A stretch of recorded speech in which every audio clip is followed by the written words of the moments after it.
Когда дело противник, все мы идем.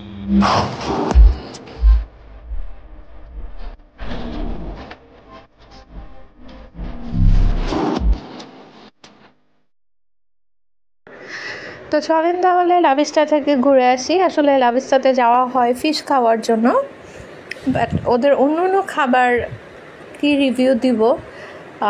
ওদের কাবাব আইটেমগুলোর মধ্যে হচ্ছে চিকেনের একটা কাবাব খেয়েছিলাম, ওইটাতে মনে হচ্ছে যে সল্টের পরিমাণটা খুব কম, আর ফিশটাই ওদের ভালো। তো ফিশ বারবিকিউ আমরা অর্ডার করেছিলাম, আমাদের 35 মিনিটস লেগেছে, ওয়েট করছিলাম। ওইখানে সাফওয়ান তার বাবার সাথে ছবি তুলছে, বাবা ছেলেকে লাইট দেখাচ্ছে। তো এইভাবেই তারা তাদের সময় পার করছে বাবা ছেলে। আমি এখানে বসে জুস খাচ্ছিলাম, দেখতেই পাচ্ছেন। তারপর আমাদের খাবার চলে আসলো 35 মিনিটস ওয়েট করার পর। তো এর আগে আমরা একটা কাবাব অর্ডার করেছিলাম, ওটা খাওয়া শেষ, ওটার ফুটেজটা নিতে আসলে মনে নাই, আছে বাট কোথায় যেন খুঁজে পাচ্ছি না।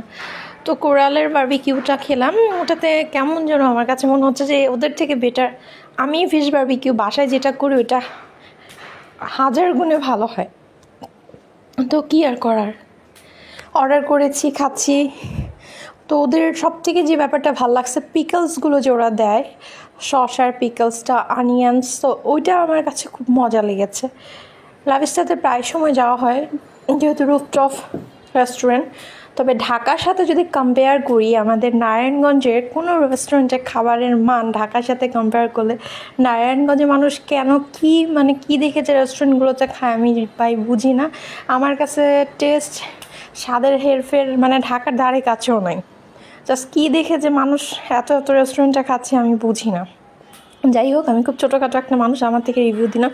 ঢাকার খাবারের টেস্টই ভাই অন্যরকম। তো লাভিস্টার এই ঝাড়বাতিটা আমার খুবই পছন্দ। আল্লাহ যদি আমাকে কখন একটা রাজপ্রাসাদ করার তৌফিক দান করে, আমি এমন একটা ঝাড়বাতি লাগাবো। সবাই দোয়া করবেন আমাদের জন্য।